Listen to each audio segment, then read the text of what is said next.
رب اشرح لی صدری ویسر لی امری واحلل عقدۃ من لسانی یفقہوا قولی۔ آج کل کے جو حالات ہیں، ایک تبدیل حالات، اور خاص طور سے امت مسلمہ کے لیے کہ اس میں ظلم و تشدد اور خوف و ہراس کا جو ماحول بن گیا ہے، تو اس ماحول میں امت مسلمہ میں جو تین طرح کے لوگ ہیں، یا ہم کہیں کہ تین جو طبقے ہیں۔ ایک طبقہ وہ ہے کہ جو خوف میں مبتلا ہے، وہ اپنے مستقبل کے لیے، اپنے بچوں کے مستقبل کے لیے ان کے دل میں یہ خوف پیدا ہو گیا ہے کہ اب ہمارا کیا ہوگا، اور اب ہم کس طرح سے اس معاشرے میں اپنے آپ کو اچھی طرح سے رکھ سکیں گے، یہ ان کے دل میں خوف ہے۔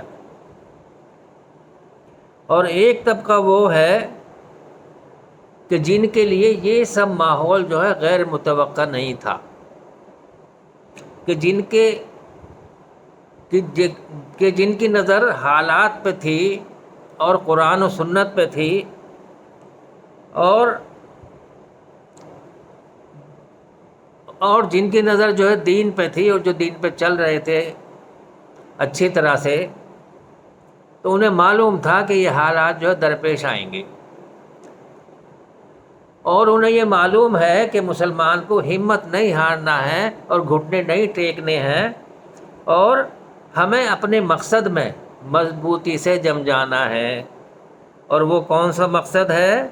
وہ کام جو قرآن نے ہمیں دیا، جو قرآن نے ہمیں دیا ہے کام، اس کی طرف ہم کو تیزی سے پیش قدمی کرنی ہے۔ یہ وہ طبقہ ہے کہ جو ہمت اور جرت اور پوری طاقت سے اپنے آپ کو جو ہے قرآنی تعلیمات کے سپرد اپنے آپ کو کر دیا، اور جو اس پہ چل رہا ہے۔ اور تیسرا طبقہ وہ ہے جو خاموش ہے، جو نہ ادھر ہے، نہ جسے خوف ہے، اور نہ جو کوئی اعمال کی طرف اس کا زیادہ رجحان ہے، بس وہ بیچ میں ہے، تو وہ تیسرا طبقہ ہے۔ یہ دنیا جو ہے یہ دارالاسباب ہے اور دارالمحنت ہے، یہاں جو جیسی محنت کرے گا اس کو ویسا اس کو پھل ملے گا۔ یہ نہیں ہو سکتا کہ آدمی ہاتھ پہ ہاتھ رکھے بیٹھا رہے اور پھر وہ یہ امید کرے کہ جیسا پھل وہ چاہتا ہے، جیسی جزا وہ چاہتا ہے، یا جیسا اس کے دل میں اس کی خواہش ہے، ویسا اس کے لیے ہر چیز جو ظاہر ہوتی رہے۔ ایسا صرف جنت میں ہوگا، اور یہ جنت میں ممکن ہے، اس دنیا میں یہ چیز ممکن نہیں ہے۔ اور ہمیں یہ اچھی طرح اپنے ذہن میں رکھنا چاہیے کہ جو کچھ بھی دنیا میں ہوتا ہے وہ اللہ کی مرضی کے بغیر نہیں ہوتا، حتیٰ کہ ایک پتا بھی جب گرتا ہے تو اس کا بھی اللہ تعالیٰ کو علم ہوتا ہے۔ یہ حکومتیں آئیں گی، حکومتیں جائیں گی، کسی کو عروج ملے گا، کسی کو زوال ملے گا، کسی کو کوئی اقتدار میں آئے گا اور کوئی اقتدار سے بے دخل ہو جائے گا، اور یہ دنیا ایسے ہی چلتی رہے گی۔ لیکن ہمیں پورا یقین ہونا چاہیے کہ اللہ کا ہر کام خیر کے لیے ہے، جو کچھ بھی ہوگا اس میں مومن کے لیے خیر ہی خیر ہے۔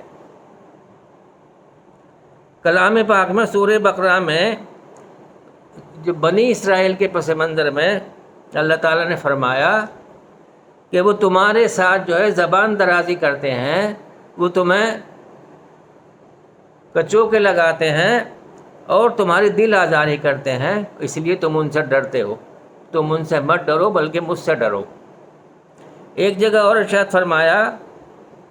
کہ کچھ لوگ ایسے ہیں جو لوگوں سے ایسے ڈرتے ہیں جیسے اللہ سے ڈرنا چاہیے، بلکہ اس سے بھی زیادہ کہ جتنا اللہ سے ڈرتے ہیں، یعنی اللہ سے بھی زیادہ وہ لوگ دوسرے لوگوں سے ڈرتے ہیں، تو انہیں چاہیے کہ وہ مجھ سے ڈریں۔ ایک اور جگہ ارشاد فرمایا کہ اس بات کا اللہ سے زیادہ کوئی حقدار نہیں ہے کہ تم اس سے ڈرو اگر تم مومن ہو۔ تو یہ بات ہمیں ذہن نشیں رکھ لینی ہے، اور پورے دماغ میں بٹھا لینی ہے کہ اللہ کے سوا ہمیں کسی سے ڈرنا ہی نہیں ہے. ہمیں اگر خوف ہو تو صرف اللہ کا. اور یہ ڈرنا کیسا ہے اللہ سے؟ اللہ تو بڑا رحیم اور کریم ہے. اس سے ڈرنا اس طرح کا نہیں ہے جیسے ہم اور چیزوں سے ڈرتے ہیں. اللہ کا ڈرنا یہ ہے کہ ہم کلمہ پڑھنے کے بعد جو کلمے کا حق ہے، جو ہم نے وعدہ کیا اللہ سے کہ ہم تیری عبادت کرتے ہیں، ہم تیری غلامی میں ہیں، اگر ہم اس کی غلامی نہیں کر رہے، اس کے حکم کی فرما برداری نہیں کر رہے، تو ہمیں اس بات کا ڈر ہو کہ ہمیں ایک دن اللہ سے ملاقات کرنی ہے اور پھر ہمارا حساب ہوگا، اور اس دن پھر ہمارا کیا ہوگا. یہ ڈر، یہ خشیت کا لفظ استعمال ہوا ہے کلام پاک میں اس کے لیے، جو ہے اس ڈر کے لیے، اور وہ یہی ڈر ہے کہ اپنے اعمال سے ڈرنا. اللہ تعالیٰ نے بنی اسرائیل کی تربیت کے لیے کلام پاک میں سورہ بقرہ میں یہ فرمایا کہ اے بنی اسرائیل، اللہ نے جو نعمتیں تمہیں دی ہیں انہیں یاد کرو. اللہ نے جو نعمتیں تمہیں دی ہیں انہیں یاد کرو. اللہ کی نعمتیں جو ہیں وہ اللہ نے ہمیں بھی دی ہیں. اور کلام پاک میں جو بھی کسی کو اگر کچھ کہا گیا ہے تو وہ سب کے لیے ہوتا ہے، تو وہ ہمارے لیے بھی ہے کہ ہم بھی اللہ کی نعمتوں کو یاد کریں. اس ملک میں آج جو حالات ہیں وہ ہیں، ان سے بھی گزر جائیں گے انشاءاللہ. اور ہم یہ یاد کریں کہ ہمیں 1000 سال اس ملک میں اقتدار حاصل رہا. یہ اللہ کی ایک نعمت تھی ہمارے لیے. ہمیں یہاں پہ اس ملک میں جو ہے معاشی معاملے میں ہو یا کچھ وہ تعلیمی سلسلے میں ہو، بہت سے دوسرے ملکوں کے مقابلے میں زیادہ سہولت ہے. ہمیں اپنے دین پہ چلنے میں، اور ہمیں اپنا دین جو ہے دوسروں تک بھی پہنچانے میں کوئی بیچ میں رکاوٹ نہیں ہے اور کوئی قباحت نہیں ہے. ہمارے بڑے بڑے مدرسے ہیں، ہماری یونیورسٹیاں ہیں، ہمارا آپس میں اتحاد ہے، اور یہ سب چیزیں جو ہمیں میسر ہیں تو یہ ہمیں نعمت ہے، یہ بھی ہمارے لیے نعمت ہے، اور ہم ان نعمتوں کا اعتراف کریں. اور دوسری بات جو اللہ نے فرمائی وہ یہ کہ جو عہد تم نے مجھ سے کیا ہے اسے پورا کرو، پھر میں اپنا عہد پورا کروں گا. اللہ تعالیٰ سے ہم نے یہ عہد کیا ہے وہی کلمہ پڑھنے کے بعد کہ ہم تیری ہی غلامی کریں گے، تیری بندگی کریں گے. اب اگر ہم سے یہ غلامی نہیں پوری ہو رہی تو اللہ کا عہد بھی وہ ہم سے پورا نہیں کرے گا، چونکہ اللہ کا معاملہ یہ ہے کہ اللہ کا رحم و کرم تو ہمارے اوپر ہر وقت ہوتا ہے، ہر وقت برستا ہے، لیکن جو خاص مہربانی اور عنایات ہوتی ہیں وہ اللہ تعالیٰ اپنے نیک بندوں پر جو اس کے راستے پہ محنت کرتے ہیں، جو خاص اس کے بندے ہیں ان پر کرتا ہے. جنگ بدر کا واقعہ جو ہے اس سلسلے میں ایک خاص مقام رکھتا ہے کہ دنیا حیران ہے کہ کس طرح سے 313 جو ہے نہتے ایک طرح سے جو مسلمان تھے اس زمانے کے، جو ہے جن کی تلواریں بھی ٹوٹی ہوئی تھیں اور پوری بھی نہیں تھیں، اور ان کے پاس جو ہے کوئی سواری کا بھی ایسا معقول انتظام نہیں تھا، وہ جب 1000 کا لشکر آ گیا چڑھ کے ان پہ تو ان کے سامنے وہ کھڑے ہو گئے اللہ کا نام لے کے، اور پھر اللہ کی مدد آئی. تو اللہ کا وعدہ یہ بھی ہے کہ جب تم کسی کام کے لیے اللہ کا نام لے کے جو ہے پوری طاقت سے اپنی لگا کے اور صلاحیتوں کو لگا کے جو ہے سامنے آ جاؤ گے اور جو کھڑے ہو جاؤ گے، تب میری جو ہے رحمت اور برکت وہ تو جو ہے تمہیں تب نازل ہوگی، میری اس سے پہلے نہیں. ایسا نہیں ہو سکتا کہ صرف ہم جو بیٹھے بیٹھے دعائیں کرتے رہیں اور ہمارے سارے کام ہو جائیں، یہ ممکن نہیں ہے، بلکہ ہمیں عمل میں آنا ہوگا. تو سارے کام جو ہے وہ عمل کے بغیر وہ نہیں ہو سکتے. ہمیں کوشش کرنی ہے، ہمیں محنت کرنی ہے،